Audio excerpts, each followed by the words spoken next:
আজকে বানাবো বাচ্চাদের জন্য খুবই লোভনীয় একটা বিস্কিট। সেটা হচ্ছে জেলি বিস্কিট।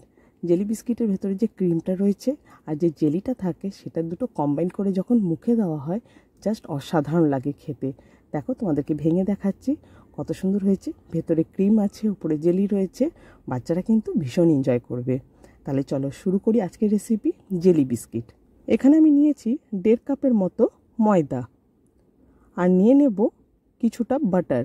65 গ্রামের মতো বাটার নিয়েছি এখানে। তবে বলে রাখি এটা কিন্তু ফ্রিজের একেবারে চিল বাটার হতে হবে, কোনো প্রকারের কিন্তু গলে যাওয়া বাটার হলে হবে না।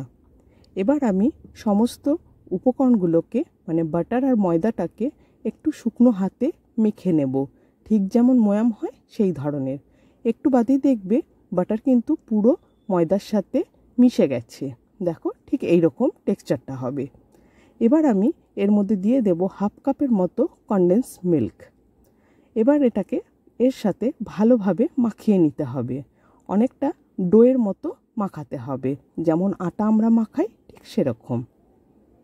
মোটামুটি 2 থেকে 3 মিনিট মাখার পরে দেখবে এরকম একটা স্মুথ ডো রেডি হয়ে গেছে। এবার আমি এটাকে ফ্রিজের মধ্যে একটা বাটি করে রেখে দেব, মানে এয়ারটাইট যে কন্টেনারগুলো থাকে সেগুলোতে। এটা মোটামুটি আধা ঘন্টা রেফ্রিজারেটরে রাখতে হবে। দিয়ে আধা ঘন্টা বাদে তোমাদেরকে দেখাবো খুলে ঠিক কীরকম টেক্সচার আমি বানিয়ে নেব। বিস্কিটের মাঝে যে ক্রিমটা দেব সেটা, তার জন্য নিয়েছি এখানে 1/2 কাপের মতো গুঁড়ো চিনি আর দিয়ে দিচ্ছি 1 টেবিলস্পুনের মতো বাটার। দিয়ে দেব কয়েক ফোঁটা ভ্যানিলা। ভ্যানিলা কিন্তু বেশি দেওয়া যাবে না, নাহলে তেতো হয়ে যাবে।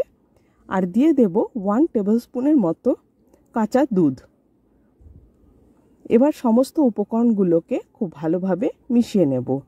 একটা বেশ ক্রিমের টেক্সচার দেখবে চলে আসবে, ঠিক এরকম হবে। একটু বেশ ঠিক হতে হবে ক্রিমটাকে। এবার বিস্কিটের ওপরে জ্যামটা দেখাচ্ছি। এটা আমার দোকান থেকে রেডিমেড কেনার জ্যাম, কেউ যদি বাড়িতে বানাও সেটাও ব্যবহার করতে পারো। অন্যদিকে আমি এবারে দেখো আধা ঘন্টা পরে তোমাদেরকে ডোটা খুলে দেখাচ্ছি। ডোটা কিন্তু পারফেক্টভাবে রেডি হয়ে গেছে। এরকম একটা পলিথিন রেখে দিয়েছি, তার উপরে ডোটা রেখে দেবো। তার উপর দিয়ে আরেকটা পলিথিন দিয়ে দেব। পলিথিনগুলো কিন্তু নতুন জামা কাপড় কিনলে বেশ সহজেই পাওয়া যায়। এইভাবে ঘুরিয়ে ঘুরিয়ে আমি এবার ডোটাকে একটা রুটির মতো বেলে নেব। তবে খুব বেশি কিন্তু পাতলা করা যাবে না, একটু মোটা থাকতে হবে এই রুটিটাকে। চলো পুরোটা আগে বেলে নিতে হবে। এইভাবে বেলে নিয়ে তোমাদেরকে দেখাচ্ছি। ঠিকটা দেখে তোমরা বুঝতে পারবে কতটা রাখতে হবে। দিয়ে আমি ওপরের পলিথিনটাকে সরিয়ে দেব। এবার একটা কাটার নেব। এই যে কুকি কাটারগুলো পাওয়া যায় সেই কুকিজ কাটারগুলো, কারোর বাড়িতে যদি না থাকে প্লেন ঢাকনা দিয়েও কিন্তু এগুলোকে কেটে নিতে পারবে। এ দেখো এইভাবে কেটে নিচ্ছি। এবার আমি বাকি যে এক্সট্রা পোর্শনটা থাকবে সেটাকে তুলে দেব। দেখো ঠিক এইভাবে যেরকম তোমরা ভিডিওতে দেখতে পাচ্ছ এক্সট্রা পোর্শনগুলোকে তুলে দিচ্ছি। এবার আরেকটা ছোট্ট কাটার নেব। এর মাঝখানে একটা করে হোল বানিয়ে দেব, যাতে করে যখন জ্যাম দেব এখানটাতে দেওয়া যাবে খুব সহজেই। এবার একটা ছুরি দিয়ে ওপরে একটুখানি হালকা করে ডিজাইন করে দিতে হবে। এইভাবে দিয়ে এগুলোকে বেকিং করতে আমি মাইক্রোওভেনে দিয়ে দেব। দেখো তোমাদেরকে দেখিয়ে দিচ্ছি। ঠিক এইভাবে বসিয়ে দিতে হবে বেকিং ট্রেটাতে। বেকিং ট্রেতে বিস্কিটগুলো দেওয়ার আগে অবশ্যই কিন্তু বাটার ব্রাশ করে নিতে হবে, তবে বিস্কিটগুলো কিন্তু খুব সহজেই বেকিং ট্রে থেকে উঠে আসবে। চলো মাইক্রোওভেনে আমি এখানে দিয়ে দিয়েছি। টেম্পারেচারটা বলে দিই, 210 ডিগ্রির জন্য দিয়েছি 15 মিনিটের জন্য। 15 মিনিট পরে তোমাদেরকে দেখাবো বিস্কিটগুলো ঠিক কীরকম দেখতে হয়েছে। চলো দেখিয়ে দিই তোমাদেরকে।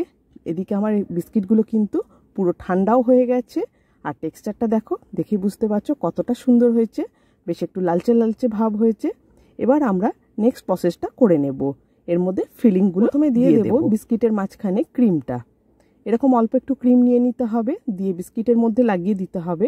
আরেকটা যেটা দেখো ফাঁকা রয়েছে ঠিক এইটাকে ওপর দিকে বসিয়ে দিতে হবে। এভাবে প্রত্যেকটা আমি বিস্কিটগুলোকে ক্রিম দিয়ে ফিল করে নেব। ক্রিম দিয়ে বিস্কিটগুলোকে ফিল করা হয়ে গেলে মাঝে দিয়ে দেব জেলি। এরকম অল্প অল্প করে জেলি দিয়ে দিতে হবে ওপরে। দেখো দেখে মনে হচ্ছে না পুরো দোকান থেকে কেনা জেলি বিস্কিট।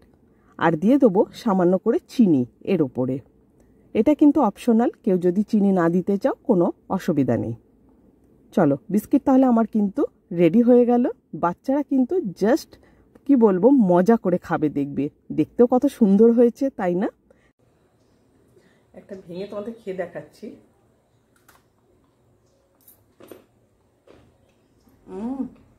এই জেলিটার জন্য জাস্ট ইয়াম্মি লাগছে খেতে।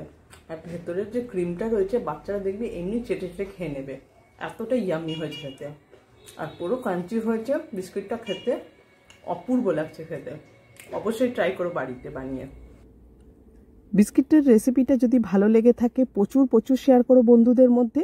আর আমার চ্যানেলে এই ধরনের ইউনিক রেসিপিগুলো পাওয়ার জন্য চ্যানেলটাকে সাবস্ক্রাইব করে নাও, বেল আইকনটাকে অবশ্যই ক্লিক করে রাখবে, যাতে করে যখনই নতুন কোনো রেসিপি আপলোড করব তার নোটিফিকেশন সরাসরি তোমরা আগে পাবে। তোমরা ভালো থেকো, সুস্থ থেকো। নতুন একটা ব্লগে নতুন একটা রেসিপি নিয়ে খুব শিগগিরই তোমাদের সাথে আবার দেখা হবে।